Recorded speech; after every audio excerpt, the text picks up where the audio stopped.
students, welcome to Tarun tutorial.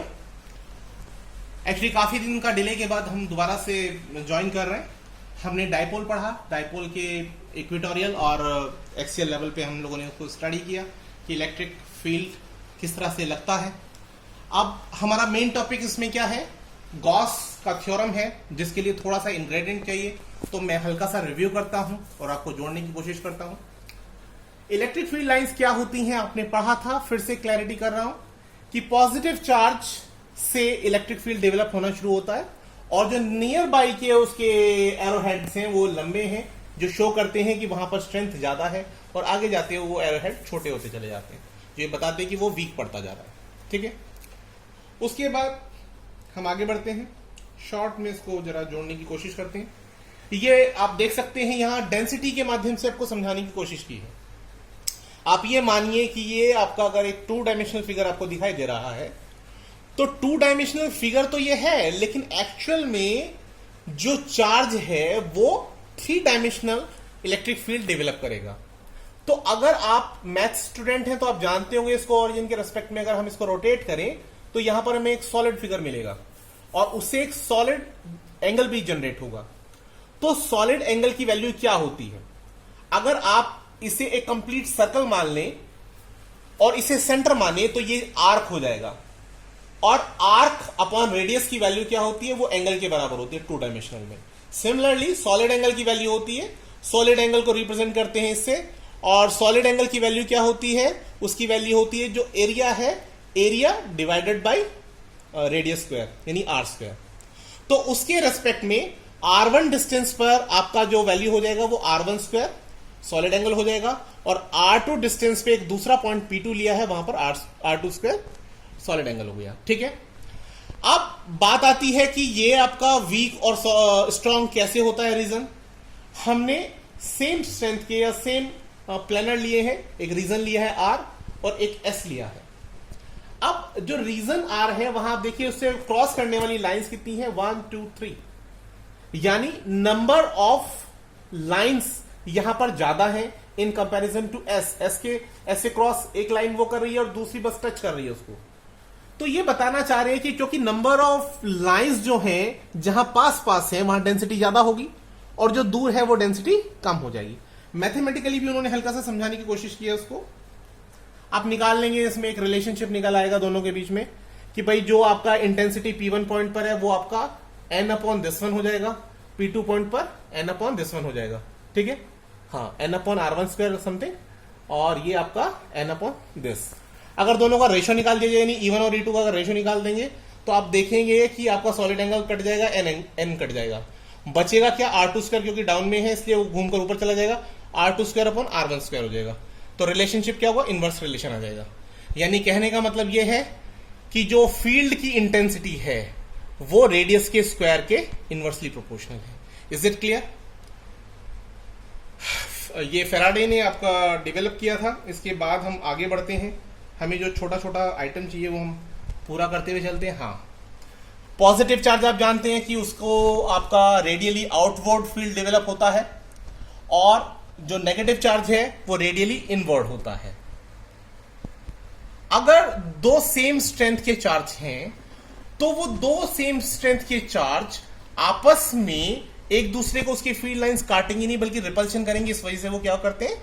वो एक दूसरे के पैरेलल निकल जाते हैं। ठीक है, नेक्स्ट है आपका एक पॉजिटिव चार्ज और नेगेटिव चार्ज अगर इक्वल स्ट्रेंथ के होंगे तो स्ट्रेंथ सेंटर में सेम होगा, वरना वो शिफ्ट कर जाएगा किस तरफ?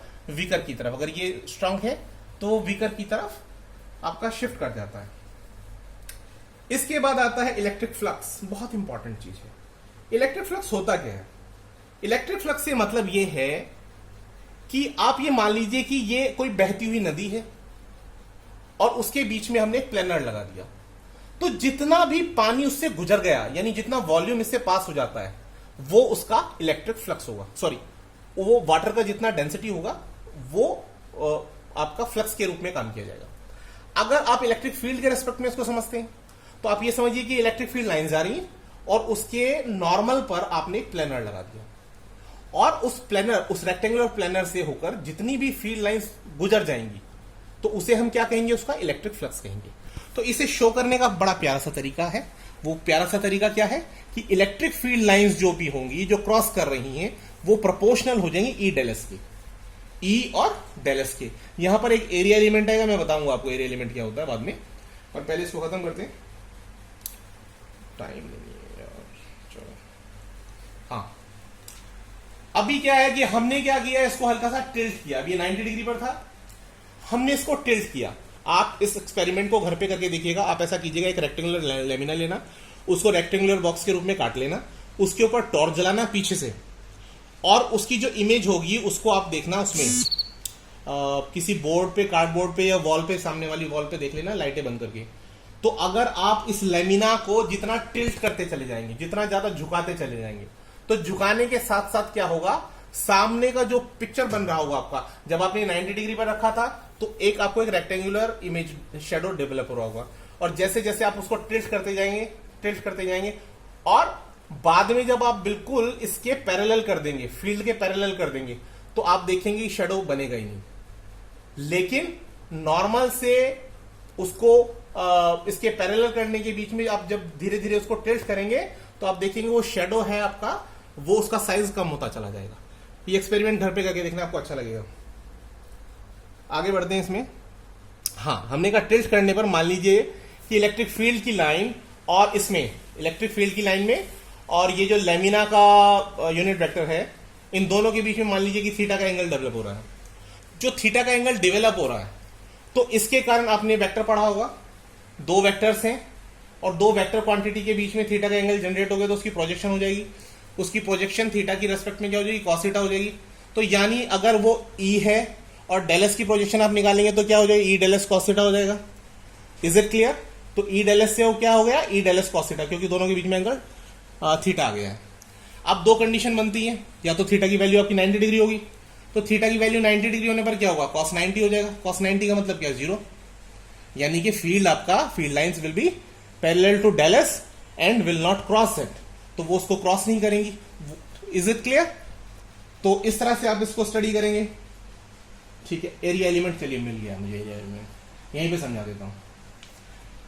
पहली बात, कोई यूनिट वेक्टर जो होता है वो वेक्टर को अगर उसके मैग्नीट्यूड से डिवाइड कर दिया जाए तो उसके बराबर होता है। क्या होता है, जैसे ये आपका रेक्टेंगुलर आपने लेमिना लिया, तो इसका एरिया कितना हुआ, डेल एस। अब ये डेल एस बना कैसे, ये एक्स एक्सिस है, तो यहां पर एक वेक्टर मान लीजिए आप, ये आपका एक वेक्टर है और ये भी आपका एक वेक्टर है। ठीक है, दोनों वेक्टर का आपने मल्टीप्लाई किया, तो दोनों वेक्टर का जब आप मल्टीप्लाई करेंगे, तो मल्टीप्लाई करने पर इनका क्रॉस प्रोडक्ट जब आप करेंगे तो क्या आएगा, फॉर्मूला आएगा। अगर ये ए वेक्टर है और ये बी वेक्टर है, तो A cross B is equal to आता है A B sine theta N cap आता है। Is it clear? और एन कैप की जो वैल्यू होती है वो क्या होती है, परपेंडिकुलर होती है उसकी। ठीक है, तो एन कैप की वैल्यू जो परपेंडिकुलर है इसके, ये डायरेक्शन को शो करती है इसकी, यानी ये एरिया एलिमेंट है तो एरिया एलिमेंट की डायरेक्शन है। Is it clear? ये इंपॉर्टेंट है, गॉस थ्योरम में काम आएगा आपको। कोई भी पिक्चर है आपके पास, मतलब कोई फिगर है, तो उसका ये आपका एन कैप शो कर रहा है किसको, डायरेक्शन को शो कर रहा है। और ये आपका डेल एस, उसमें हमने एक छोटा सा लेमिना लिया। कहने का मतलब ये है कि अगर आपके पास एक कोई बड़ी फिगर है, उसमें छोटे छोटे एरिया एलिमेंट्स अगर हैं, एक यहाँ पर, एक यहाँ पर, एक यहाँ पर, एक यहाँ पर, एक यहाँ पर, तो सबका सम अप कर दीजिए। सबका सम अप कर देंगे तो पूरी फिगर का आपके पास क्या आ जाएगा, पूरी फिगर का आपके पास जो आप निकालना चाहते हैं इलेक्ट्रिक फ्लक्स, वो निकल आएगा। Is it clear? आगे कुछ है क्या? हाँ, ये देखिए, ये फाई जो है अप्रॉक्स कितना हो गया, समेशन ई डेल एस हो गया। यानी जितने भी अपने छोटे छोटे एरिया एलिमेंट थे उन सबको सम अप कर दिया। आप सम अप भी कर सकते हैं, इंटीग्रेट भी कर सकते हैं। मैथ स्टूडेंट अच्छे से जानते होंगे, इंटीग्रेशन और समेशन दोनों एक ही चीज है। इलेक्ट्रिक डाइपोल तो मैं बता चुका हूं। चलिए आज के लिए इतना ही रखते हैं, और नेक्स्ट वीडियो में मैं गॉस कराऊंगा और उसकी एप्लीकेशंस कराऊंगा। Thanks a lot for watching my video. Have a good night.